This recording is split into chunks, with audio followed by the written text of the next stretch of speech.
Hola, ¿qué tal? Este es el seminario número 18, Biología Molecular, Herramientas, Técnicas y Aplicaciones en Medicina, y esta es la parte 1. Los objetivos de aprendizaje del siguiente seminario son conocer y familiarizarse con los principios básicos de la biología molecular, describir los fundamentos de las técnicas de rutina de biología molecular y comprender su aplicación en el diagnóstico clínico. Para comenzar con este seminario, relataremos una breve historia sobre la biología molecular. Las primeras bases para esta disciplina fueron sentadas en 1865 por Gregor Mendel, que describió, usando plantas de arvejillas, las leyes de la herencia. A continuación, y en la primera mitad del siglo XX, se generaron muchos estudios tendientes a elucidar cuál era la molécula que portaba la herencia. Se describió en el año 1869 una sustancia no proteica denominada nucleína. En 1919, tan solo 10 años después de haber denominado genes a las unidades que transportaban información, se describieron los nucleótidos como unidades que poseían una base, un azúcar y un fosfato, y se denominó ácido nucleico, desoxirribonucleico, a la sustancia en su conjunto. En 1944 se establece que el ADN es la molécula responsable de la herencia genética y en 1953 Watson y Crick logran describir la estructura de ADN basándose en una fotografía tomada por Rosalind Franklin. Watson y Crick ganaron el premio Nobel por este hallazgo, sin mencionar a Rosalind y la foto que les permitió sacar sus conclusiones.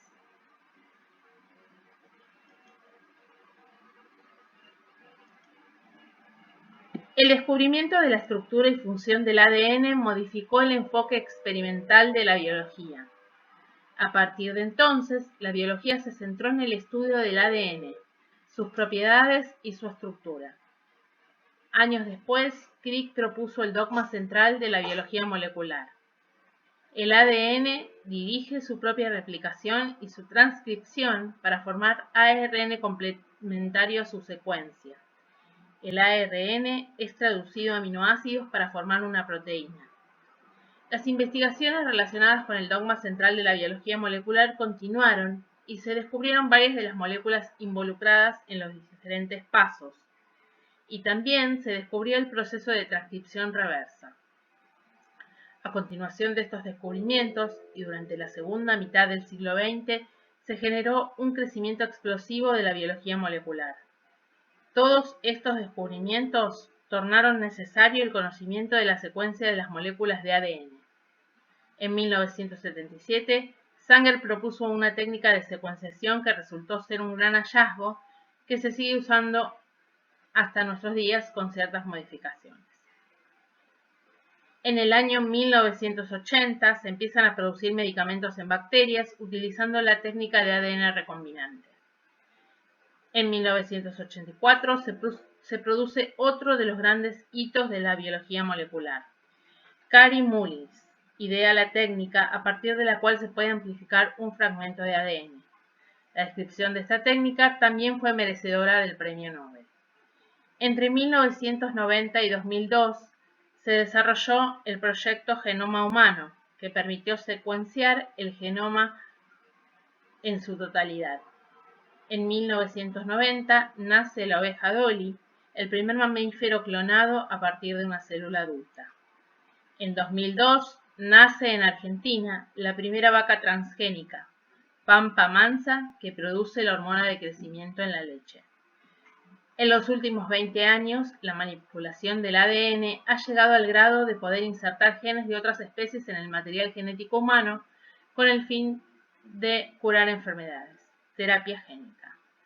Para finalizar con esta pequeña historia que recién comienza, tenemos en 2012 la descripción de la técnica CRISPR-Cas9 que permite editar ADN, vislumbrándose la posibilidad terapéutica que brinda este hallazgo. Durante estos tiempos de pandemia, la biología molecular nos está dando respuestas respecto del diagnóstico y se continúa investigando respecto del posible tratamiento preventivo para la enfermedad denominada COVID-19. COVID-19, que es una neumonía atípica o síndrome respiratorio agudo provocado por el SARS-CoV-2, cuyas siglas provienen del inglés Severe Acute Respiratory Syndrome Coronavirus. El SARS-CoV-2 pertenece a la familia de coronavirus. Estructuralmente, los coronavirus son virus esféricos de 100 a 160 nanómetros de diámetro, recubiertos por una bicapa lipídica y que contienen ARN como material genético. El genoma del SARS-CoV-2 codifica para 4 proteínas estructurales, entre las cuales se encuentra la proteína Spike, que es la que usa el virus para infectar a la célula. Hasta el año 1970, el dogma central de la biología molecular establecía que el flujo de la información genética iba desde el ADN hacia el ARN hacia las proteínas. Durante el año 1970, Temin y Baltimore, trabajando en forma independiente, describieron la transcripción reversa. La transcripción reversa es una reacción que ocurre en retrovirus, en la cual se sintetiza ADN a partir de ARN. Este hallazgo mereció el Premio Nobel de Medicina en el año 1975. La reacción de transcripción reversa está llevada a cabo por la enzima transcriptasa reversa, que es una polimerasa de origen viral que utiliza ARN como molde para sintetizar ADN. La reacción de transcripción reversa permite a los virus integrar su material con el material genético de la célula y de esta forma permanecer latente o ser replicado. La técnica de transcripción reversa permite transformar tanto ARN viral como ARN mensajero en ADN copia, que es una molécula de ADN complementaria a la ARN que está en estudio.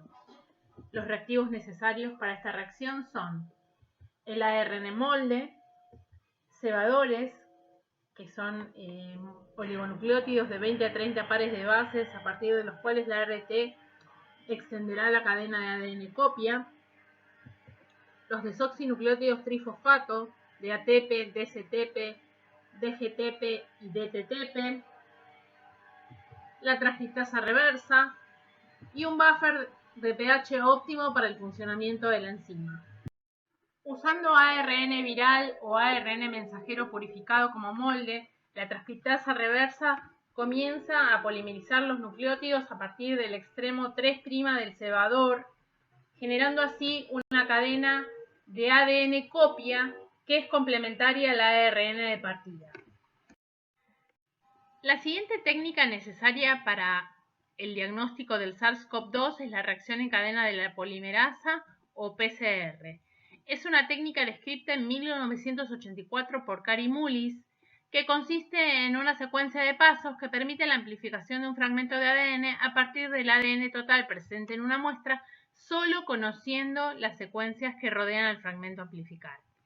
Es una técnica que tiene alta sensibilidad porque puede obtenerse amplificación a partir de una pequeña cantidad de material de partida, y tiene alta especificidad porque se pueden amplificar secuencias únicas utilizando la información de las secuencias flanqueantes.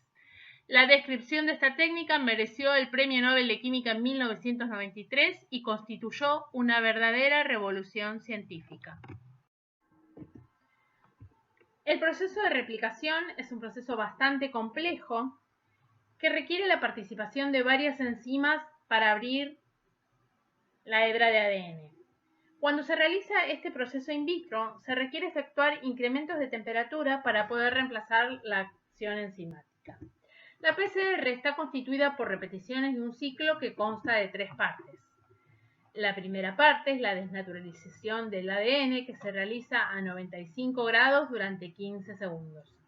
La segunda parte es la unión de los cebadores o primers, que se realiza a 50-60 grados durante 15 segundos.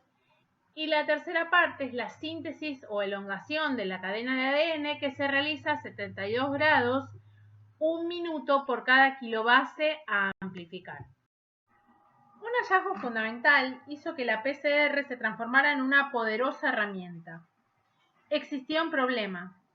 Las polimerasas que se utilizaban hasta ese entonces no resistían los incrementos y cambios de temperatura requeridos por la técnica. Por aquel entonces existía un grupo que estaba trabajando con bacterias que vivían en aguas termales del parque Yellowstone en temperaturas superiores a los 80 grados. Eran bacterias hipertermófilas.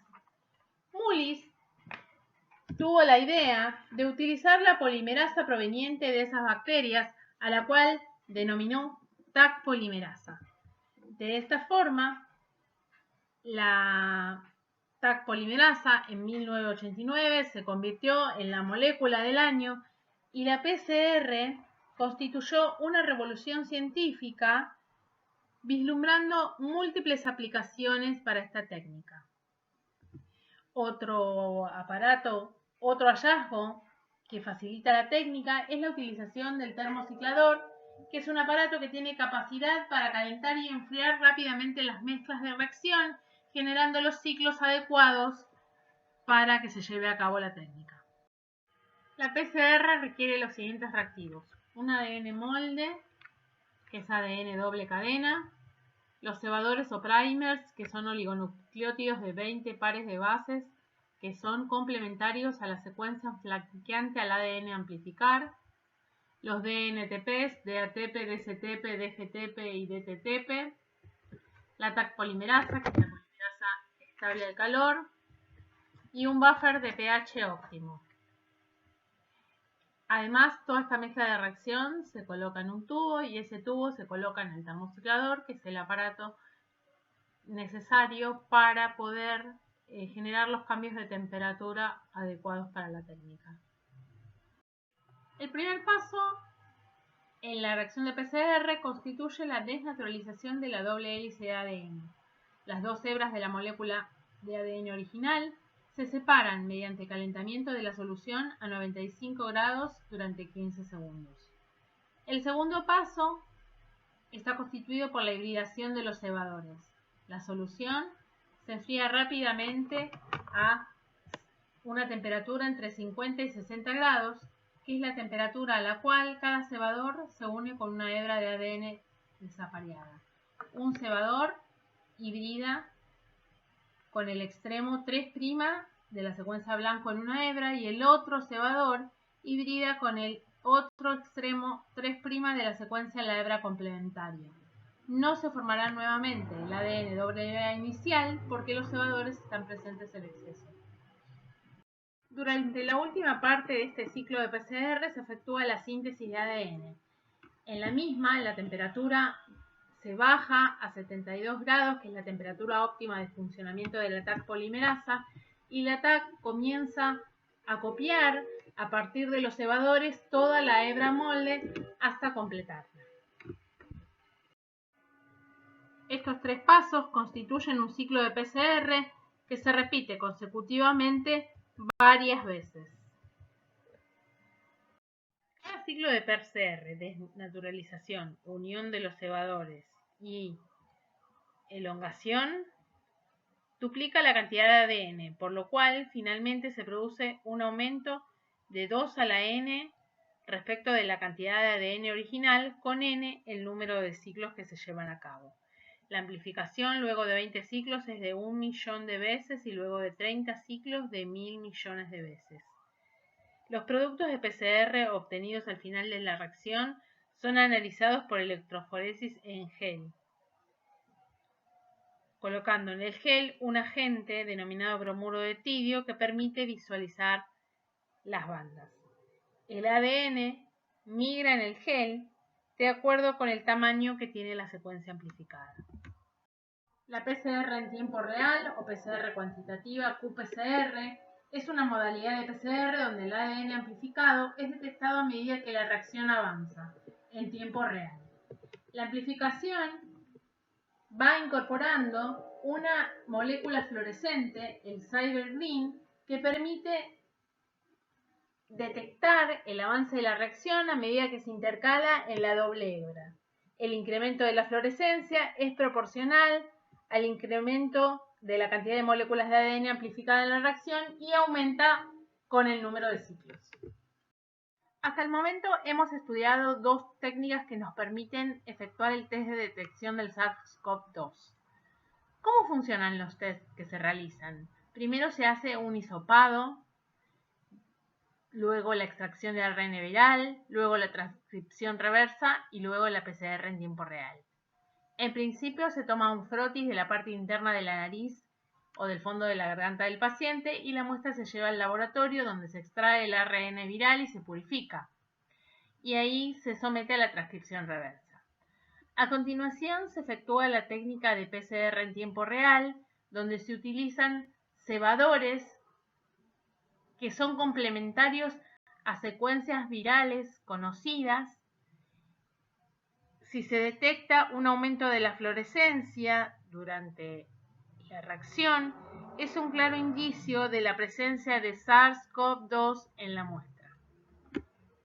En nuestro país se ha desarrollado el NeoKit, que es un kit basado en la técnica de RT-PCR que permite la detección rápida del SARS-CoV-2.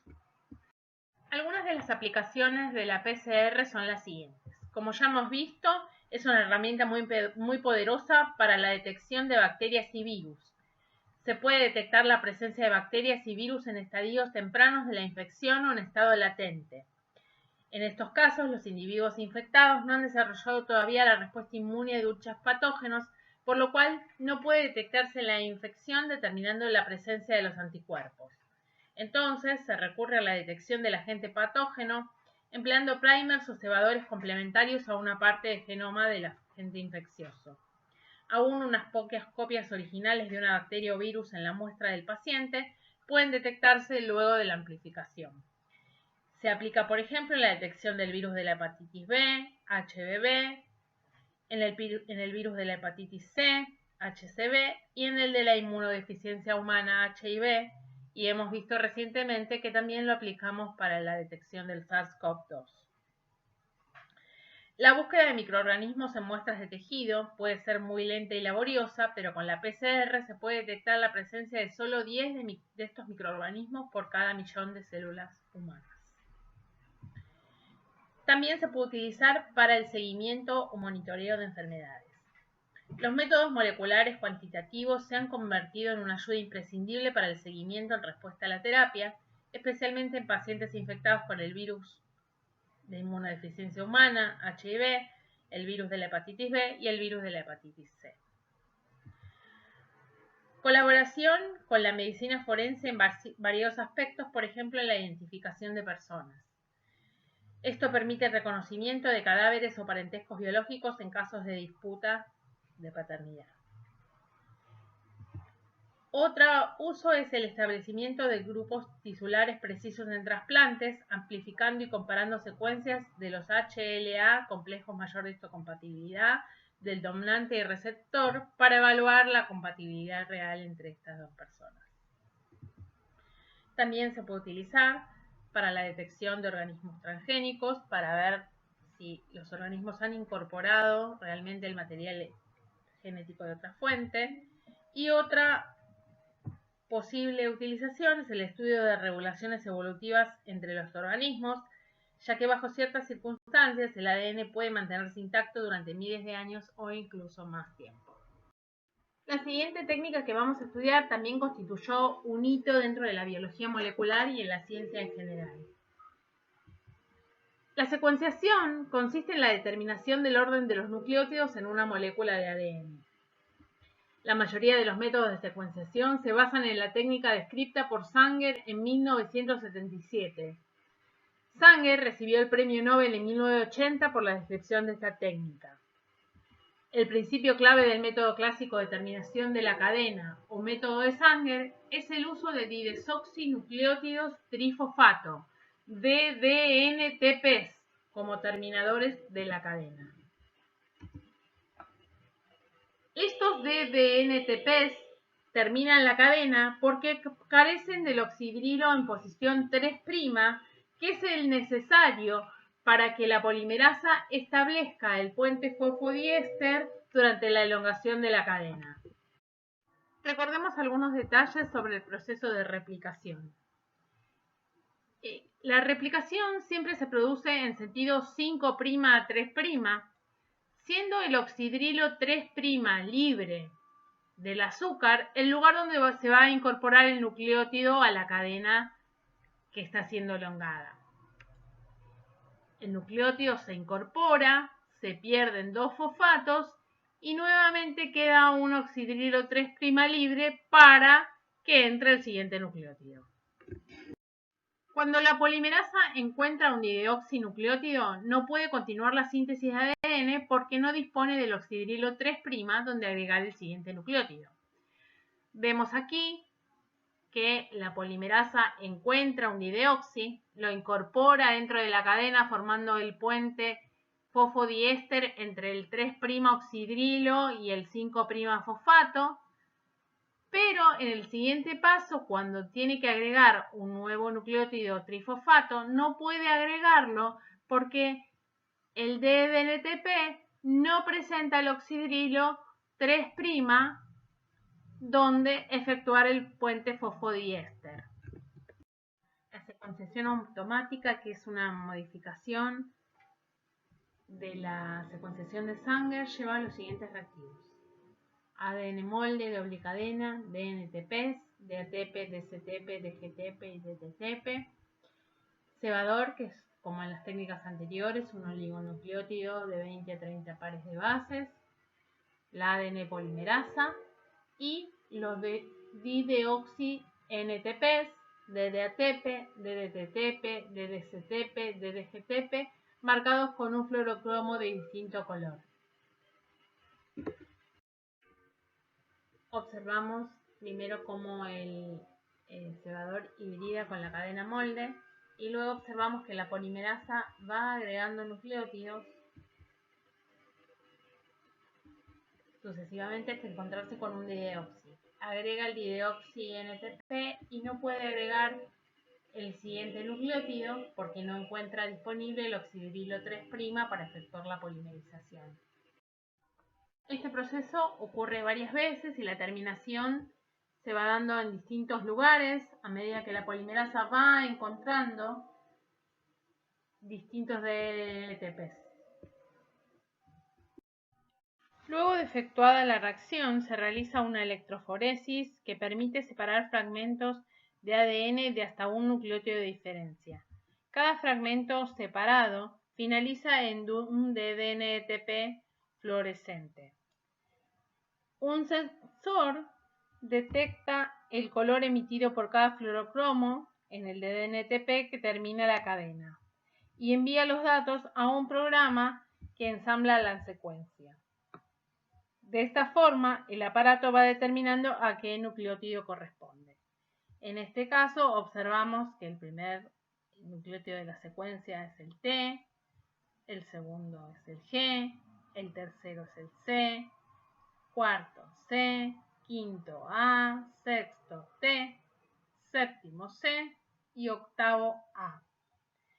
Esta automatización de la técnica de Sanger, esta adaptación y automatización, hace el método muy atractivo por su capacidad y rapidez. Lo que observamos aquí son los patrones de lectura de las secuencias que arroja el detector como resultado de la secuenciación automática. Algunas aplicaciones de la técnica de secuenciación son la secuenciación del genoma de SARS-CoV-2, que permitirá detectar distintas cepas y disponer de la información para lograr una vacuna. La investigación en campos aplicados como la medicina forense. Establecer la secuencia completa de ADN de muchos genomas de animales, plantas y microorganismos, tal cual como se está haciendo con el SARS-CoV-2.